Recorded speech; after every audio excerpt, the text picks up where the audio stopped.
我找到邪月三星洞那天，菩提老祖给我说了女娲补天的故事。他说，其实，在女娲补天之前，世间的生灵都是有可能修炼成神的，因为那个天漏的缺口，恰好是天地灵气的来源。所以后来天漏被堵，不止人类失去了成神的机会，就连神灵也会逐一死去。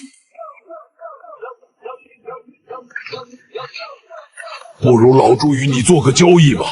你这呆子又想打什么坏主意？别装了，装不像的。猴哥脾性天真洒脱，你却总是一副小人模样。猴哥想要勇敢果决，你出手却畏首畏尾。知道这小雷音寺，老朱才恍然大悟，原来你忌惮的不过是那黄眉童子的后台。你想与我做何交易？猴哥，你真以为我们此行的目的是护送唐三藏吗？不过是以护送之名行押送之实罢了。什么意思？你知道女娲补天吗？天塌时降下一种诡异气体，凡人触之即死，神灵炼化，可得长生。这跟唐三藏有什么关系？蛙神陨落，金蝉子从裂缝飞入，他身上藏着长生之秘。西方那位参不透，便邀三界众生一同解密。所以吃了唐僧肉能长生，不是谣言。那些妖怪都是天上派来切片的实验员。怪不得。可如果是这样，比我更厉害的真悟空岂不是更适合？如来为何要借我之手打死他，又要我来代替？老朱已经告诉你一个惊天秘密了，你能否告诉我，猴哥最后落了个什么下场？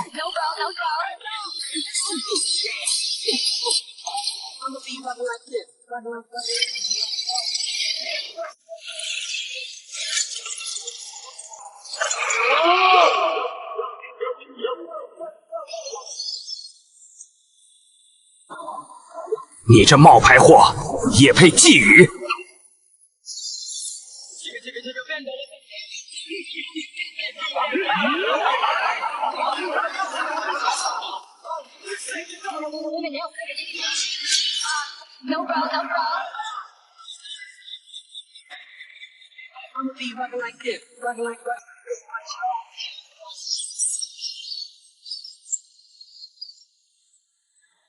六儿若不杀他，花果山便化为焦土。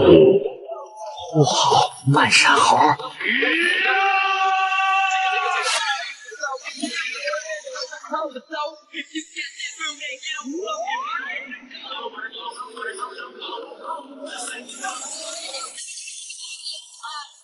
还是难逃一死吗？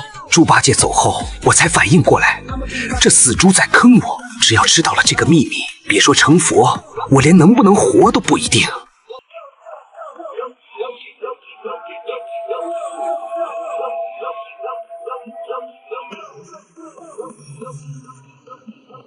封你为斗战胜佛。谢佛祖。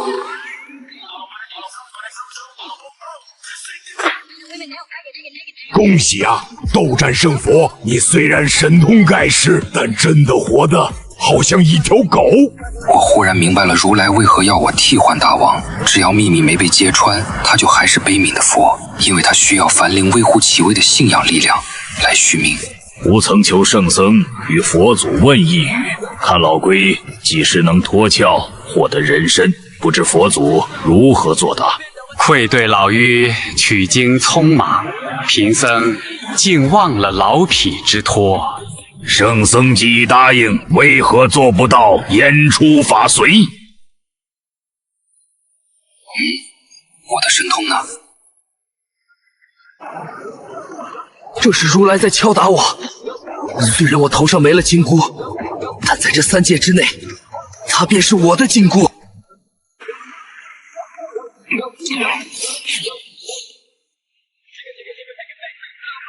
将经书送往大唐后，我逃似的回了花果山。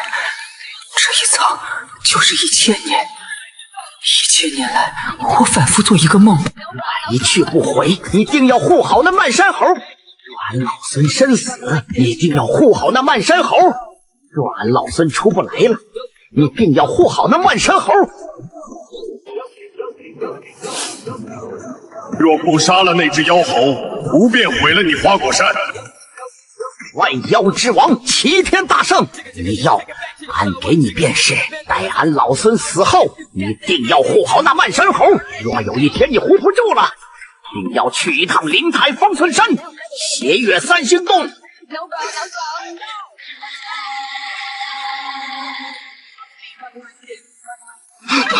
我一辈子都在模仿大王，却终只得其形。我成不了他，我究竟还要懦弱多久？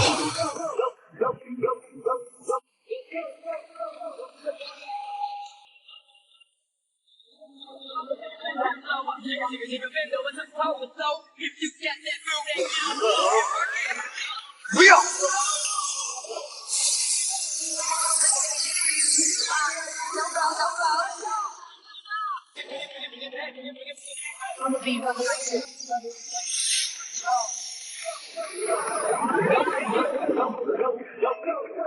不行，给我撑住！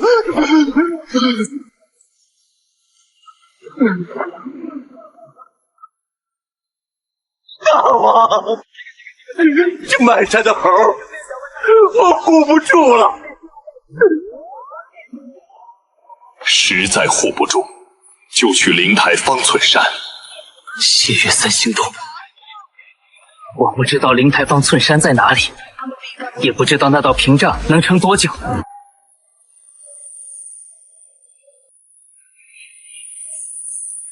更不知道再次回来，花果山会变成什么模样。我甚至不知道自己还能不能回来。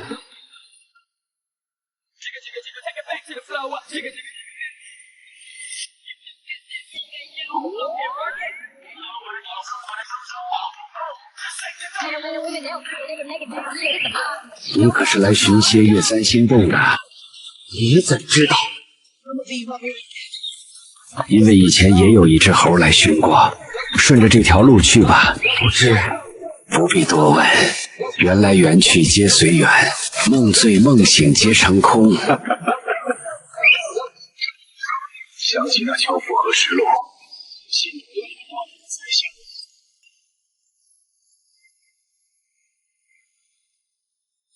大王，莫不是要请他师父出山？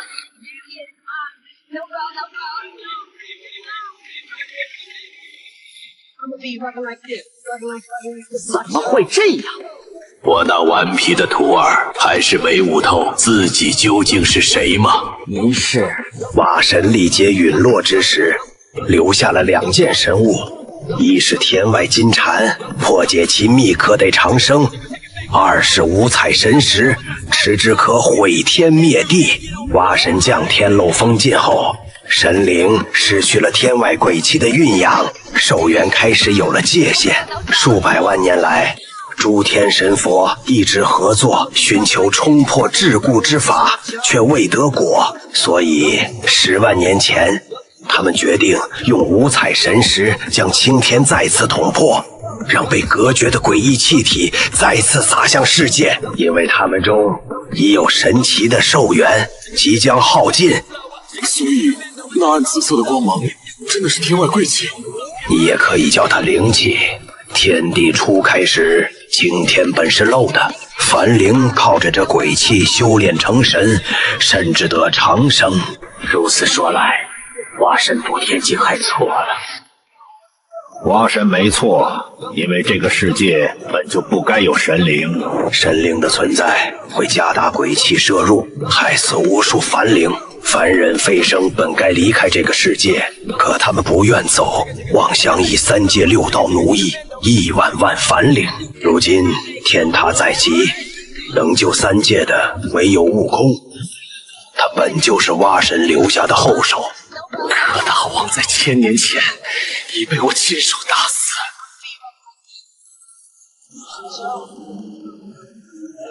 菩提，本座许了你200万年了，如今你还想逃到哪里去？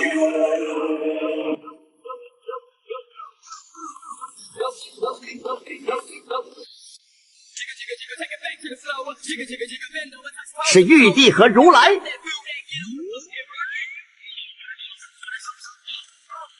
去五行山，将悟空唤醒，让悟空找回真我。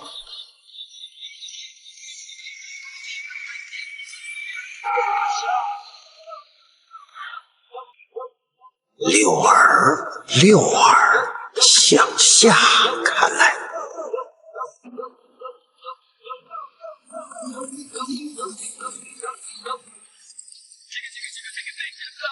大王！大王，六耳，快逃！六耳，快逃！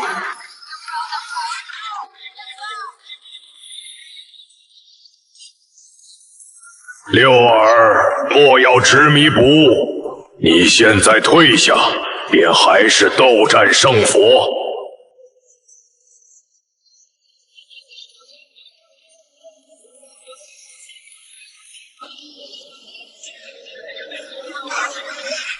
这猴子福利太差了，连一花一世界、一叶一菩提都不知道。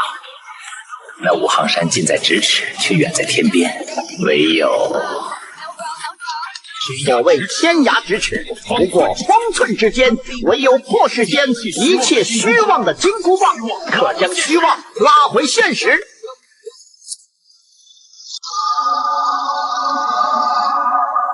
执迷不悟。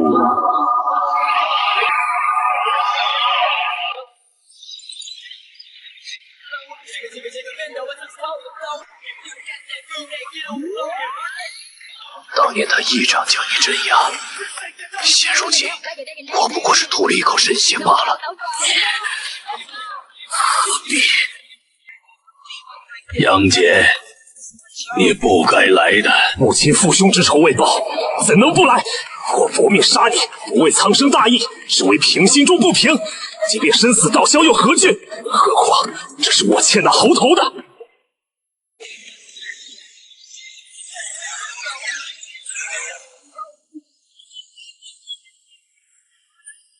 你这呆猴子，快救猴哥呀！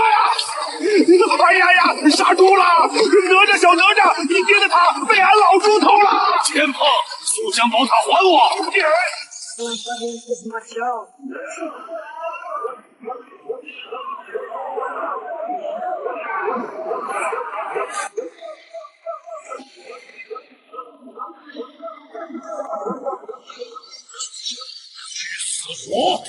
不知死活！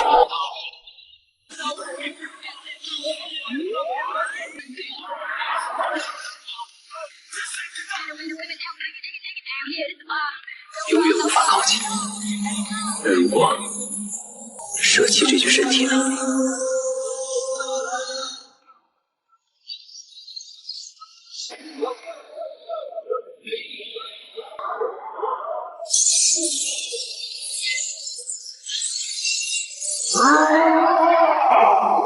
来，玉帝，俺老孙回来了！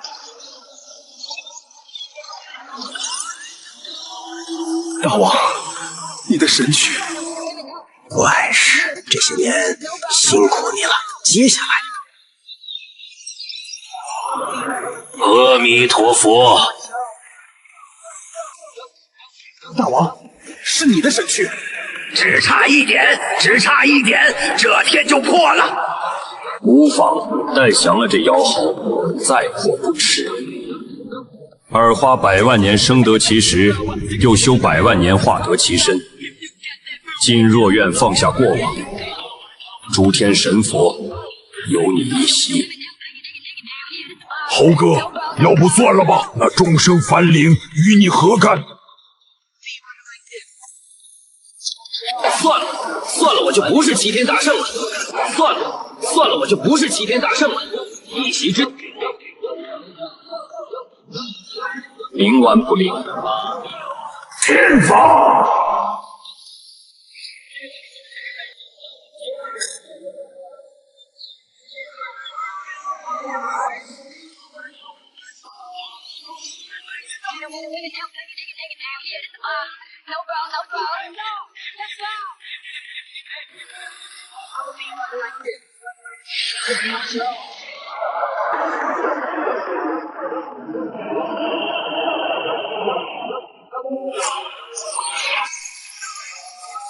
悟空，你还没想清楚你是谁吗？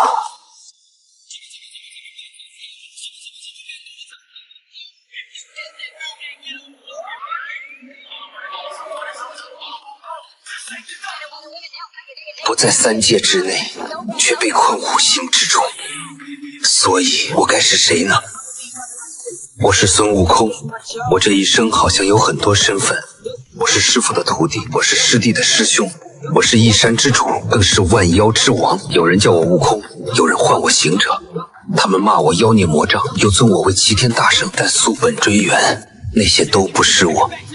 我只是一块顽石，一块不甘孤寂。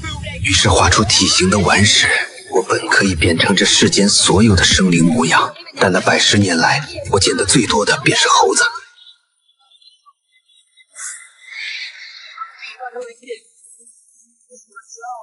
所以我化作石猴，成了他们的王。在花果山的371年，是我这一生中最逍遥快活的日子。可是有一天，我的猴将军死了，这是我第一次感受到死别失去的痛。大王不必难过，这世间的生命都是要死的，除非能求仙问道，习得避3灾8难之法。为什么？我不理解。我们存于世间，不就该长生不死吗？是谁在操控我们的生死？我不想死，更不想让我的猴们死。于是将花果山托付给六耳后，我决定乘舟而行，是要习得长生之法。你姓甚名谁？我乃花果山美猴王。这并非名字，我便赐你一名，名为悟空，如何？悟空听起来就很道法高深，这老神仙一看就道行不浅，定会长生之法。可是我足足在山门做了7年的杂事，师傅却没教我任何本事，看来长生无望了。可有一天，师傅讲课之时，却暗暗吩咐让我当夜3更寻他。我不明其意，却遵其命。你可知你是谁？我乃花果山，我是孙悟空啊，师傅。你这一生将会有一大劫难，若你无法想清自己究竟是谁，定会有性命之忧。到那时节，莫说是你，就连3界众生也会尽数消亡。还求师傅救我。那为师便先教你些求仙问卜、驱邪避凶之术的本事吧。可能长生？不能。那求仙问卜，还不如自己做主，不学不学。那为师教你念佛诵经，超真降圣，可好？可能长生？不能。那念佛诵经，还不如本事在身，不学不学。那为师教你参禅打坐，戒语吃斋，如何？可能长生？不能。打坐参禅，还不如舞刀弄棍呢，不学不学。这也不学，那也不学，是你求为师，还是为师求你？最后我还是学了，有总比没有好。36般变化和72般变化，傻子都知道选多的。师傅被我的学习能力惊得目瞪口呆，却还是不忘嘴硬说我一般。终于在我第420次嘲讽师傅没新鲜玩意儿教我之时，师傅怒了。隔天他便以我左脚踏入山门为由，将我逐出了师门。我传你变化之术，是让你左脚先踏入山门的吗？滚吧，从哪里来就滚回哪里去。日后你惹出祸来，不把师傅说出来就行了。从今往后，不准你说是我的徒弟，我也不再见你。悟空，为师能教的已经教你了，你在此也毫无意义。走吧，去你该去的地方，应你该应的劫，弄清楚你自己究竟是谁。你若弄不清楚自己是谁，那就算为师也救不了你。在回花果山的途中，我无时无刻不在思考师傅的话。他让我弄清楚我是谁，可我还能是谁呢？我是孙悟空，我是花果山的美猴王，除此之外，我还能是谁？我回到了花果山，却见洞府被占，猴们身上都挂着伤，顿时怒火中烧，不由分说便打死了来犯的妖怪。谁曾想这一战之后，我竟声名大振，引得万妖来贺，一时风光无限。众妖要与我结拜，口中尽是夸赞之词，我顿时感觉神清气爽，整个猴都轻飘飘的，膨胀，越演越烈的膨胀。结义兄弟说我没兵器，抢呗，反正老子天下无敌。结义兄弟说我没盔甲不好看，抢呗，反正老子天下无敌。可是天下无敌毕竟只是天下无敌，这个世界不是天下，还有地底下。直到黑白无常将我魂魄拘下地府，我才猛然惊醒，莫非这就是师傅说的劫难？俺老孙也学得比三灾八难之法，你这阎王老儿怎敢够我啊？想通此间，我挣脱束缚，大闹地府，并将花果山一众猴的名字从生死簿上划掉，替阎王平了他过往的所有烂账。地府之行有惊无险，不过却也使我心生警惕，因为我的头顶还有天，天上还有神仙。想到这里，我一阵后怕，于是我叫来六耳，你天生六耳，善灵音，能查理，万物皆明，学起本领来，定然与俺老孙一般。如今俺老孙便将这一身本事尽授于你。若有一天俺老孙不在了，你定要护好这漫山猴，那个被我借了武器和装备的老泥鳅，以及将我抓下地府的老阎王，居然告上天去了。可等来的却是一个白胡子老头，他是来招安的，说是召我去天上做神仙，从守门天兵到各大天王，我皆一一试探其修为深浅，太菜了。我心想，难道师傅真是算错了？来到凌霄宝殿，面见天庭众神，他虽端坐神台，看起来睥睨天下，可是太菜了。不过秉承着人不犯我不犯人的良好品质，我还是欣然接受了玉帝老儿的封赐。知道我知道了，弼马温居然只是个养马的。我打翻了马槽，怒冲下界，在花果山竖起齐天大圣的旗号。但即便如此，等来的还是招安，还是那个白胡子老头。于是秉着人不犯我不犯人的良好行为品质，我不仅在天上广交众神，还与哪吒成了好兄弟。只不过我一直不明白，他为什么老是拾掇我去偷他爹的塔。玉帝肯定看着无趣，于是给我分配了一点活做。虽然我不清楚让猴来看桃园这件事他是怎么想的，但是我觉得他肯定有他的道理。只是天庭团建不请我这件事，他可是就没有道理了。这么大个齐天大圣，难不成还算不上天庭高层？饮酒吃桃居然不教我去你的蟠桃大会。我承认那天我喝了点酒，没空找脾气，连吃带拿，还打包了一些仙桃、仙丹和仙酿，这些都是小事。毕竟我觉得玉帝那么大的度量，那么大的格局，应该能忍吧。只是这满天仙神是怎么回事？我在花果山开蟠桃小会，没请你们吧？这么大个神仙，脸皮这么厚的巨灵神是吧？你大有屁用！俺老孙有发天小地，四大天王是吧？俺老孙自会斗转星移，人多势众是吧？俺老孙会身外化身，一撮猴毛顶你10万天兵。结义兄却被打得抱头鼠窜，漫山猴死伤无数，我气急败坏了，便怒从心起，我决定下狠手。李靖这边只能拉着哪吒且战且退。真鸟天庭，像你这般武艺的还有多少？这3界内难道就没有什么东西对你重要了？你是修为滔天，可他们呢？对我最重要的从来都是那漫山的猴啊！我不畏艰险的出海学艺，不就是为了让他们长生不死，陪我逍遥快活久一些吗？可如今，更何况你真以为天庭孱弱如此吗？只不过现在3界灵气稀薄，他们惜命罢了。继续战吧，我已经近1000年没打得如此畅快。此战你若胜我，我定替你去玉帝那里服气，留你一条性命；若你败于我手，我也保你花果山无恙。好。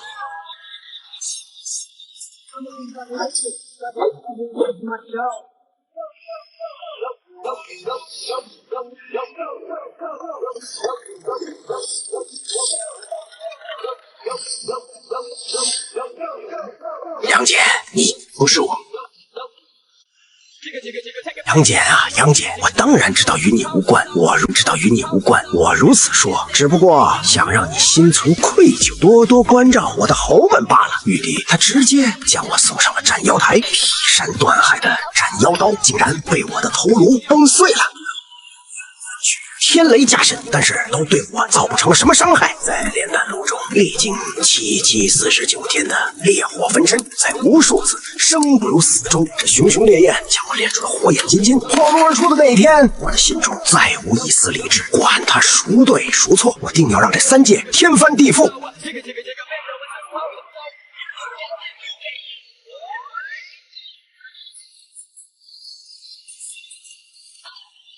我挣扎着抬头望天，只见天上佛光闪耀，如来，西方的那位，所以我惹你了吗？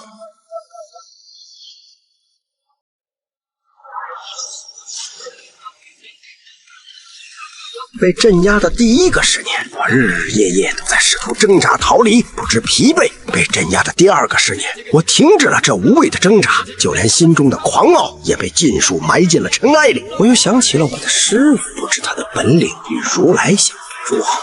难道这就是他说的劫难？难道我会在此被镇压致死？难道我会在此被镇压致死？可是我现在根本不会死啦！我忽然开始害怕，我根本无法忍受这漫长到不知终点的囚禁。原来对比长生，自由才是最重要的。我好想要自由啊！你若弄不清楚自己是谁，那就算为师也救不了你。这句话如一道惊雷，我突然无比想要理解这句话的意思。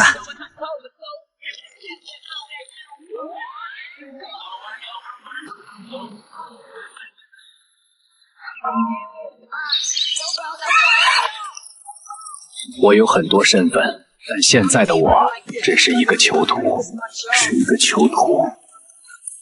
这些好像都不是我，这些好像又都只是我。我想不通，我不知道自己是谁，我到底是谁？我的头好痛啊！是谁已经不重要了，我只想要离开这里。为了自由，我愿对我过往一切忏悔赎罪。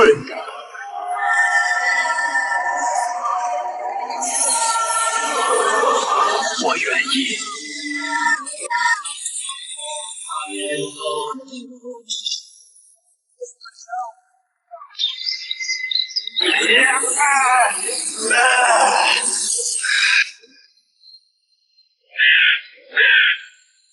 唐三藏一路西行，逢妖拦路，便要从其身上割下一块肉。此去灵山10万8千里，其中会遇到多少山精野怪？看着身上已有多处流血的唐三藏，我顿时觉得头皮发麻。我本想带他一起逃离，可他却骗我带上了一个金箍，只要我敢逃，他便用咒语收紧金箍，疼得我连腾云都不能。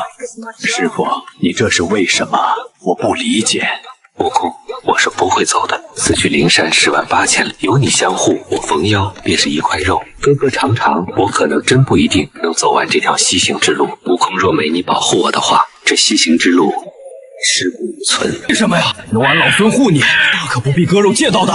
妖怪说吃我一块肉可得长生，所以我不入地狱。谁入地狱？我完全不能理解。先不说吃你的肉能不能长生，即便能，人家要你就给了。那是谣言，因为我确实有长生之能，我永远都不会死，我生来就不会死。师尊曾向我盘膝而坐，冥思了数10万年，也没能悟透我为何能长生不死。而一旦我长生的秘密被解开，3界重生便捷，能逃脱轮回之苦。我忍不住用一种怜悯的眼神看向他。若如来真的将他当作弟子，岂会舍得让他受千刀万剐之苦？我想不明白，既如此，又何必让俺老孙护送？如来的面子，谁敢不给？因为对于法力低微的山妖精怪来说，吃我一块肉，虽然不至于长生，却也有增长修为、延年益寿的效果。无非是无故烦劳大圣，只是这条路我之前已经走过9次了，每一次都半途而废。他们都太想活了，所以就只能让我死了。听完他说的话，我的内心不能平静。可是如来逼你，我入地狱又如何？对世间凡人来说，我是去取救苦救难的佛经的，所以只要我们能平安到达灵山。这又是你所追随的神明给你说的？你的佛若有如此真经，又何必让你受如此苦难？他若真的能度一切苦厄，凡灵又岂会生活在水深火热之中？灾难是谁给的？就连这神灵也在尔虞我诈。这人的苦厄不一直是上位者给的吗？你若愿逃，俺老孙可带你一起。我们又能逃到哪里去？大圣啊，大圣，你以为你真的逃出那座山了吗？我跟着唐三藏踏上了西行之路，也许只有将他送往灵山，我才能真正逃出那座山。你这弼马温不是狂傲不羁吗？500年的囚禁，终究还是压完了你的脊梁。大圣先别动手，我下凡时杨戬曾托我给你说个故事，是关于玉帝和如来的阴谋。还不快说阴谋？还不快说？此行灵山，若有药能解开唐三藏永生之谜，你或有一线生机。否则的话，他们肯定会将你杀死，再以你的石躯破开蛙神封印，引天外鬼气入世。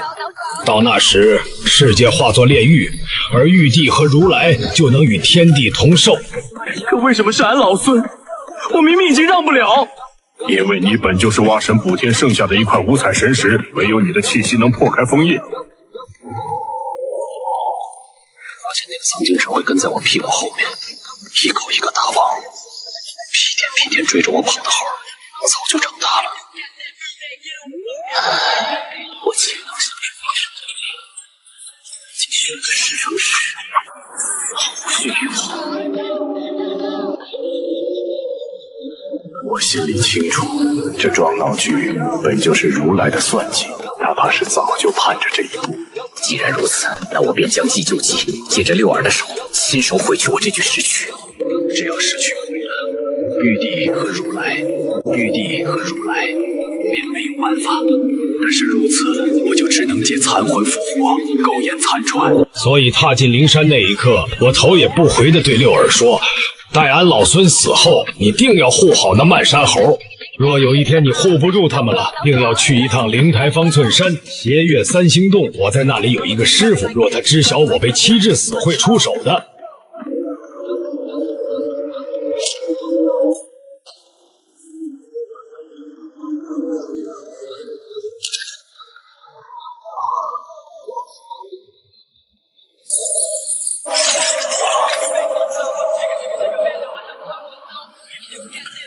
肉身被六儿打碎，假死还原身出窍，就是败了。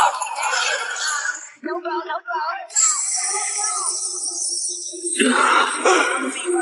儿，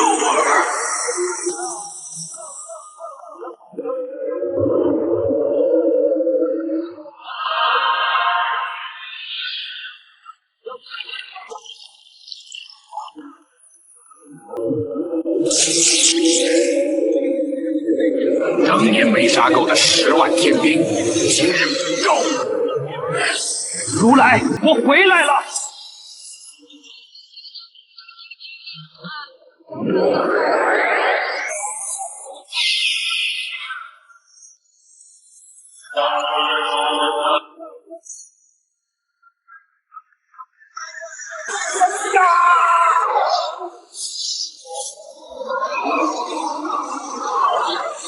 放肆！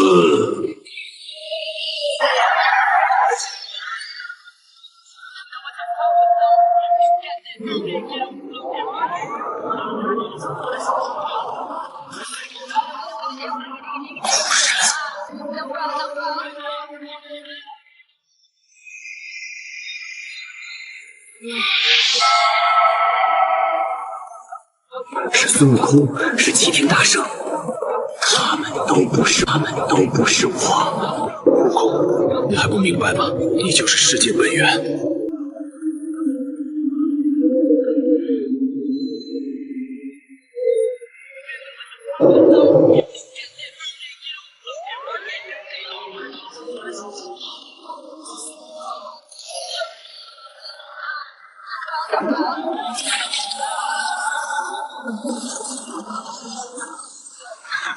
对力量一无所知，这是我的世界啊！你们只不过是寄生于我体内的爬虫而已。如来，你利用五行求我1500年，不知现在你这五行山还困不困得住我？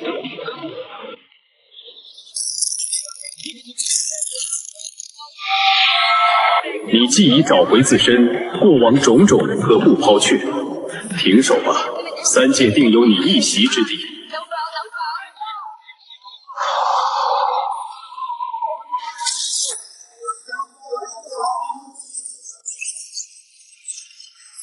百万年谋划，毁于朝夕。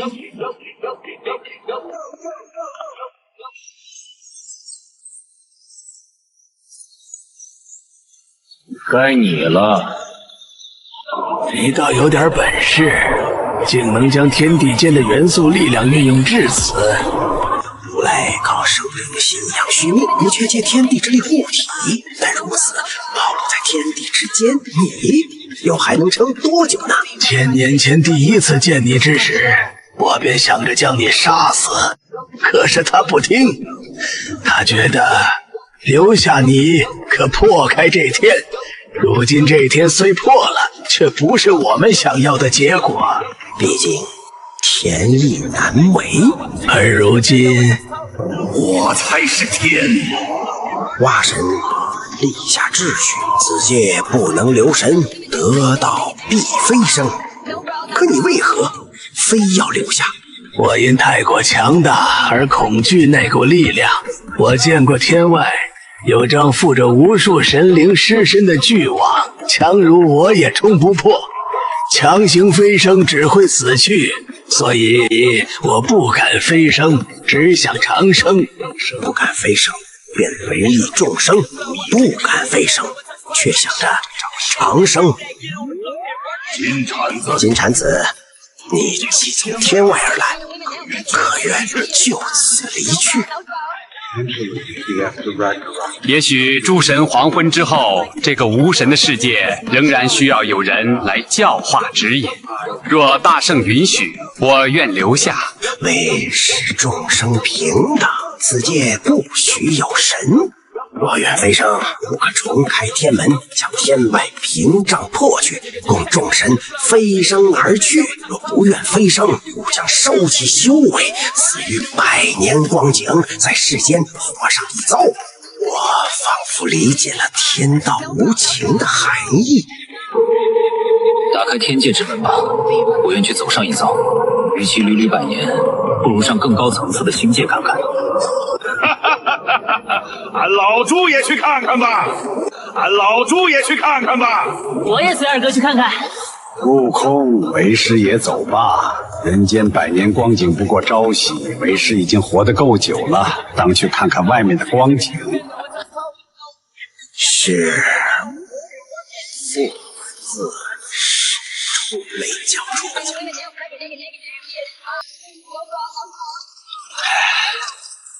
那花果山就交还给大王照看了。我之所以急切地将他们送走，是因为我有更重要的事要做。我要找一个本该在100万年前就死去的神，找到他，杀死他。我其实是古神的牢笼，我的世界本不该有生灵，我的存在是为了将犯下过错的古神监禁到死。在第32万次大战后，名为古的神灵将我一分为二。在漫长的时光腐蚀下，我的碎片演变成了山川大海、日月星辰。挖和西追杀古失败，重伤留下，却在我的世界里创造出了繁灵万物。再次出现，操控我的身体，撕裂了天。挖以生命为代价补上了天漏。而我以补天神石化形至今，古总共出现过2次，一次是指引我求仙，一次是指引六耳。他到底想做什么？慢慢的，和我有关的一切全部变成了传说。他们不再相信神，也不再需要神灵庇佑。他们制造了更强大的武器，那些武器砸在我的皮肤上，竟让我感到疼痛。当我意识到不对劲时，他们却率先一步，将我彻底毁灭。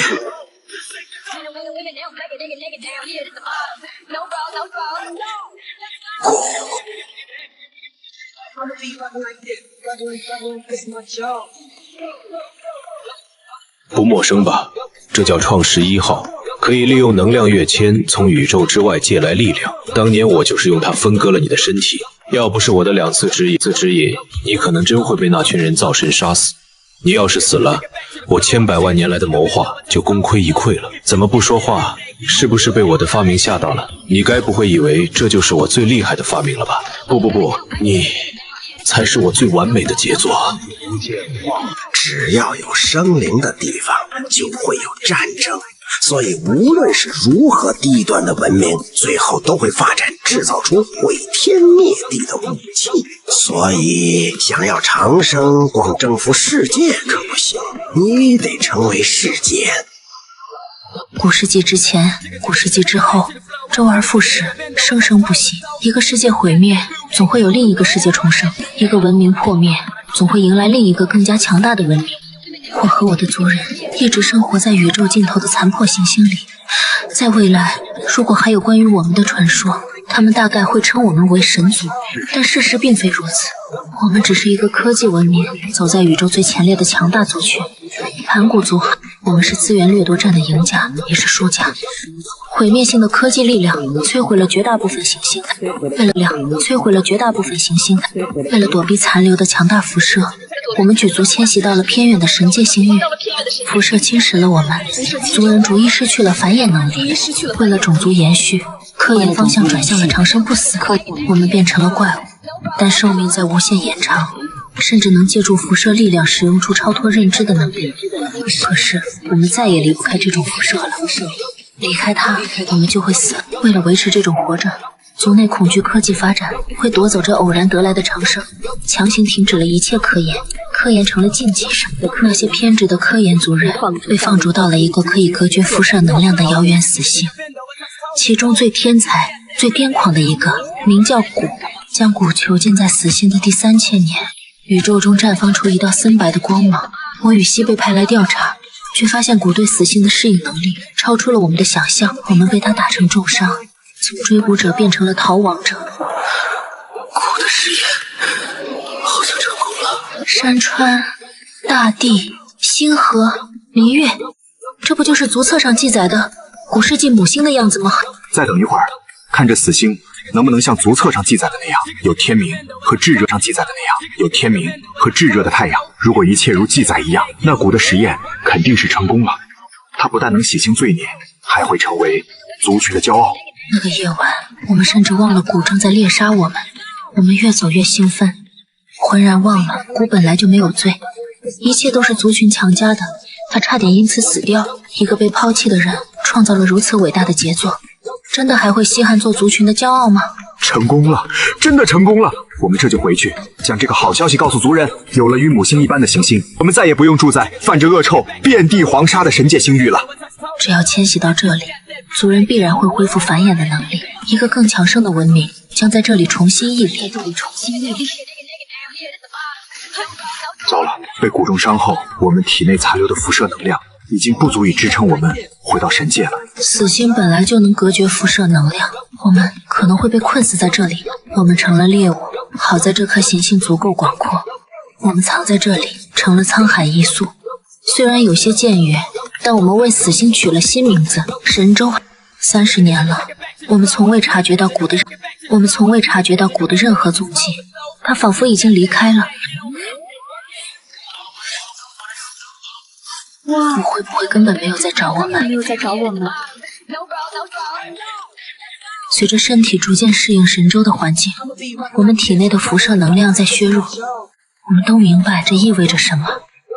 我们无法再借助变异的身体长生不死了。我甚至发现我的身体重新恢复了新陈代谢的功能，所以我可能就要死了。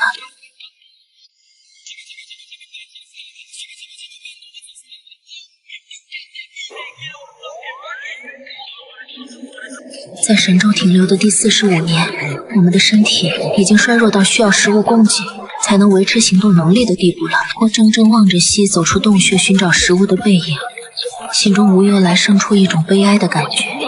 族人就在天的那边，但我却永远也无法见到他。想到这里，一种强烈的孤独瞬间充斥我心，所以我决定要在这个行星留下一些东西，既然足册上记载的古世纪母星再也回不去了，那我便在离去之前，按照足册上的记载，尽力用双手将它复刻出来，也算是留下了一份念想。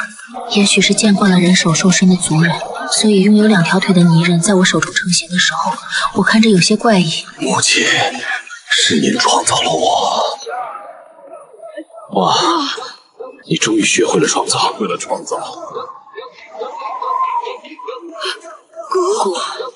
这个，其实我的实验并没有完全成功，因为在死星被我劈开。这个我称它为世界。这个世界被我创造出来的那一刻，我猛然发现，创世这个事情，并非我一个人能够完成的。所以，我从来没想过要杀死你和西，打伤你们，只是为了将你们留下来。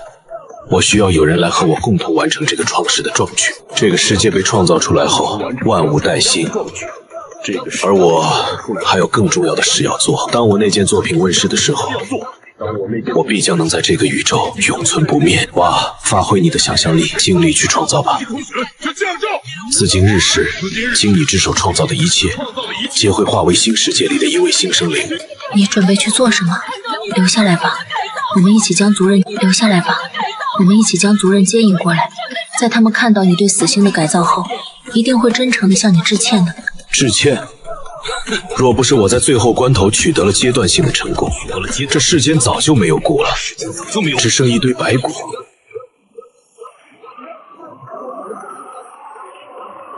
神州立地45年，我亲手创造了第一个生灵族，也再次见到了骨。我以为这是创世的开端，却不知一场围绕着欲望与阴谋的棋局早已悄然铺开。骨的怨恨像一根刺扎在我心头，让我隐隐不安。时光荏苒，转眼已是神州远古历88年。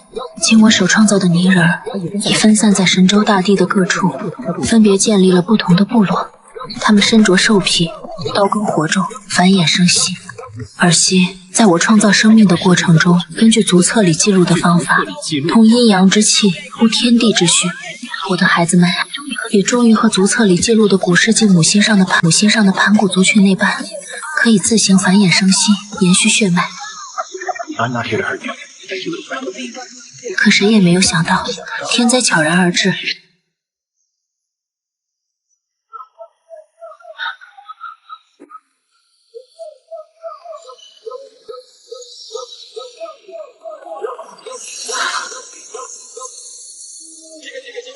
西，是不是因为我创造的生灵种群太多了，所以才会让孩子们承受这样的病痛折磨？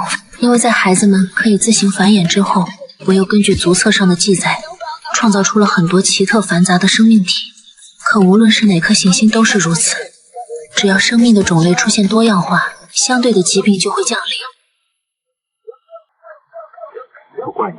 不怪你，一个完整的世界本该就是这样的。当他们挺过灾祸，便会变得更加强大。可我们现在该怎么办啊？难道你没有发现，我们原本流失的辐射能量正在恢复吗？是啊，我幡然醒悟。神州不是能隔绝宇宙中的辐射能量吗？为什么我失去的能量正在逐一恢复？如果我没猜错的话，是蛊在作祟。我不由得想起那天蛊走后留下的那句话里的怨恨，心中愈发不安。他到底想干嘛？不知道。疑惑与不安萦绕在我和西的心头。转眼到了神州远古历89年，一场更大的灾难如期而至，天塌了。蛊是不是你做的？你既要我帮助你一起创世，又为何要如此伤害我的孩子？优胜劣汰，适者生存。盘古族自称为神，其实只不过是核辐射后演变成的怪物，而我要创造的是真正的神，真正可以长生不灭且不会变成怪物的神。想让他们活下去的方法只有一个，那就是让他们接纳并控制辐射能量。我会在苍穹之上控制辐射能量的摄入量，一旦他们出现变异的趋向，我会立即隔断宇宙内辐射能量的降临。教还是不教，你的那些个泥人们生或者死，全在你一念之间。母亲，我就要死了吗？孩子，死了就不痛苦了。祖，母亲教你修行好不好？什么是修行？祖问我，可我答不出。我违背了以往对他们的教导，现在的我满口谎言，我不知道该怎么去教导他们使用核辐射的能量，更没办法在这个时代，在他们有限的认知里去解释什么叫做辐射能量。学会修行就不会痛苦了。从天而降，泛着碧绿光华的东西叫做灵气，而踏入修行之路的第一步，便是要学会吸纳灵气入体，并将那些灵气扩散到身体的每一根血管里。我以为这是拯救孩子们的唯一方法，却没想到所谓的修行竟是另一场劫难的开始。锥心的痛席卷了每一个尝试吸纳灵气的孩子，修行害死了我更多的孩子，但他们恐怖的繁衍能力和适应能力也同样在震惊着我。我不由得想起了古的那句话，优胜劣汰，可我根本做不到像古那样漠视他们的生命。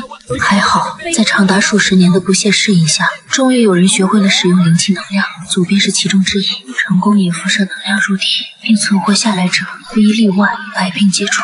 可就在这个时候，另一件祸事又出现了。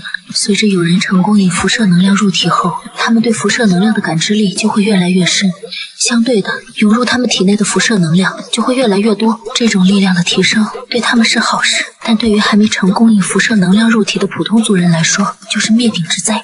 那些忽然变得浓郁的辐射能量，一瞬间就会将大片普通生灵直接毁灭。我一筹莫展。就在这时，古再次出现了。神和人本就不可共立，让他们飞升吧。飞升就是让他们离开这个世界，去宇宙之外。反正他们已经可以自由操控辐射能量了，去那里他们可以变得更加强大。随着古的话音落下，我瞬间明白了他的意思。原来他费尽这么多周折，只是为了让我的孩子们去到神界。他想用事实来告诉远在神界的族人们，他古没错，并且他凭借着自己得天独厚的智慧，创造了一个世界以及真正的神灵。此刻的古在我眼里像极了一个负气的孩子，不过能让我的孩子们去到宇宙，并且有机会去往神界星域，向族人们传递我们在神州的情况，我也是极为乐意的。我本以为我完全猜到了古的意图，于是在祖飞升的那天，我特意叮嘱他一定要去到神界，将这里的一切情况完完全全告知盘古族的族老们。我以为这是给孩子们一条光明之路，却没想到接下来发生的一件祸事，让我追悔莫及，也让我看清了古隐藏多年的阴谋。自祖飞升之后，又过了数百年，神州元国历382年，我和西乙在神州停留了382年。这数百年间，越来越多的族人成功修行，飞升而去，而西也照着族册记载，通阴阳、定八卦，日复一日的推演，渐渐掌握了这个世界运转的规律。也就是在这个时候，他借助八卦演变之时，发现了一个隐藏在天外的秘密，一张捕神的天网。错，我们都错了。神州就像一个巨大的器械，天外有一层壁障，是一张捕神的天网。我感受到了那个主机械内蕴含着极为浓厚的生命气息。我们创造世间万灵，并教会他们吸纳操控辐射能量，然后在他们飞升之后，又会被古布在天外的天网捕捉。古将他们的身体当做了一个个能量过滤器在使用，而利用这种能量过滤器，就能将宇宙中原本浑浊肮脏的辐射能量转换成纯正清洁的灵气。这或许才是真正灵气该有的状态。古想造的神，其实是他自己。我被细的分析震惊到了，浑身冰冷。我一直以为古说的创神是控制宇宙辐射能量，让我创造出来的人们在不变异的情况下达到操控辐射能量的程度。原来我从一开始就错了。按照西的说法，古是想以这种被净化过的辐射能量来将自己的身体恢复成古世纪时盘古族人该有的模样，然后再利用高科技器械从源源不断飞升的神灵身上汲取源源不断的生命力，再将那些生命力转化到自己身上，这样长生不死，可以无限使用净化过的辐射能量的他，确实可以称之为真正的神灵。不止如此，据我所见，那张天网正在以极快的速度向宇宙扩散，然后分裂，覆盖在所能触碰的每一颗行星上。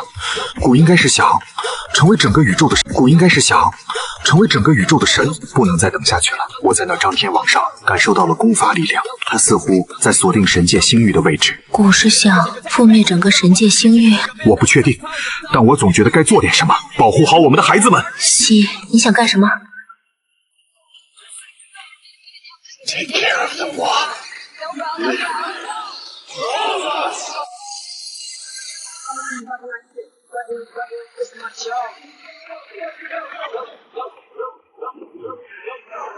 本以为你们与众不同，没想到和那群畏惧死亡的老家伙一样迂腐。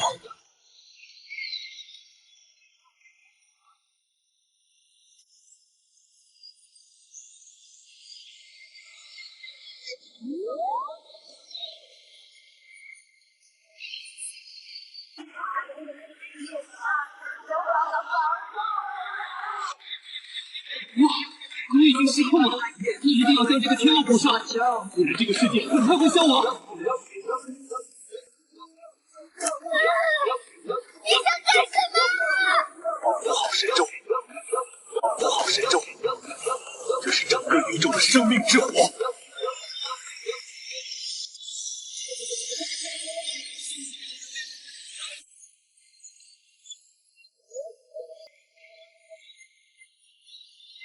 巨响过后，天地间一片死寂，只有狂风呼啸，洪水奔腾，还有凡灵们的痛苦嘶吼，如世界末日一般。西河古潼归于尽，我失去了唯一的同伴，也以为这场围绕着阴谋与欲望的劫难终于结束了。然而，就在这个时候，我发现了一件更令我失望的事，一件让我心凉透顶的事。我在蛊的蒙蔽下，曾立下过规矩。为了能让普通凡灵得以存活，凡得道者必须废生。但在蛊倒地后，我却看到了天际诸神林立，那些我曾亲手养大的孩子，竟背着我偷偷主宰了这个世界。他们的选择或许是对的，因为凡离开者必被天网所捕。可他们竟然眼睁睁看着西河古潼归于尽，看着凡灵们身处水深火热之中，不仅没有伸出援手，此刻竟还在贪婪地吸收天外降下的辐射能量，浑然不在意还是凡灵的自己同类手足的性命。这一瞬间，我失望至极，心凉透顶。失望之余，我明白，西说的没错。无论蛊是偏执的天才，还是癫狂的疯子，他的实验无疑是成功的。如今这颗行星乃是宇宙已知的唯一一颗还能孕育生命的星球，所以，我绝不能让它被辐射能量污染，绝不能让西的牺牲白费。于是，我独自奔走在这个残破的世界，探索着补天的方法。然而，在寻找补天物质的途中，我竟意外发现了蛊真正的谋划，一个比天网更可怕的秘密。失望之余，我明白，西说的没错。无论蛊是偏执的天才，还是癫狂的疯子，他的实验无疑是成功的。如今这颗行星乃是宇宙已知的唯一一颗还能孕育生命的星球，所以，我绝不能让它被辐射能量污染。绝不能让西的牺牲白费。于是，我独自奔走在这个残破的世界，探索着补天的方法。然而，在寻找补天物质的途中，我竟意外发现了蛊真正的谋划，一个比天网更可怕的秘密。因此，我产生了一个大胆的猜想：蛊刚被放逐到死星之时，偶然发现了这个世界有世界之力，于是他用随身携带的斧头将这个世界劈成了两半。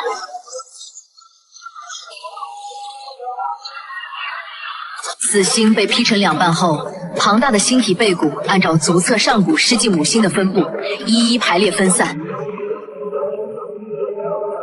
所以，他将我和西打伤后，才会消失的那么彻底。他究竟进行到哪一步了？我不敢确定。但我唯一敢确定的是，他可能还没死。所以，我得在他苏醒之前，将世界之灵唤醒。这是我能想到的唯一能制衡他的方法。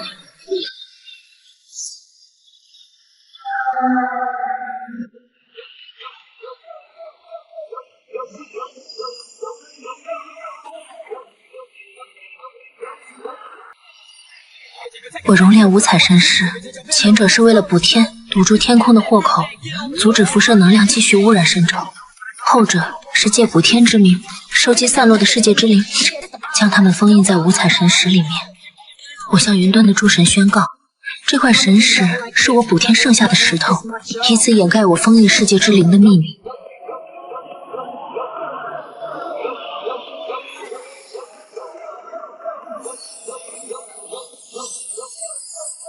在天漏即将补全的那一刻，我从我的那些孩子眼中看到了不甘和仇恨，他们似在怨恨我阻止了辐射能量的摄入，让他们百年修炼换来的长生毁于一旦。这个猜想让我心惊胆战。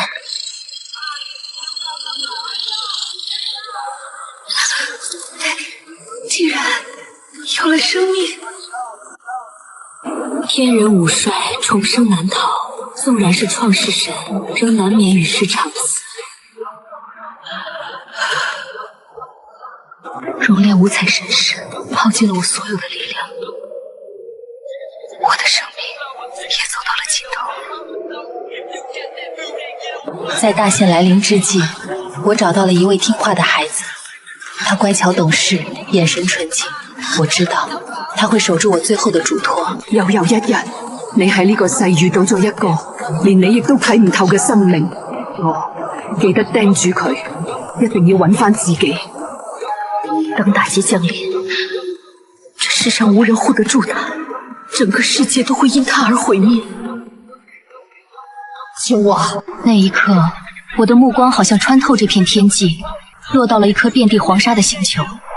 那裡是一個臭味熏天的地方，那裡是我長大的地方，那裡還有對我重要的人，可惜我再也看不到了。金蟬啊金蟬，你的家在何方？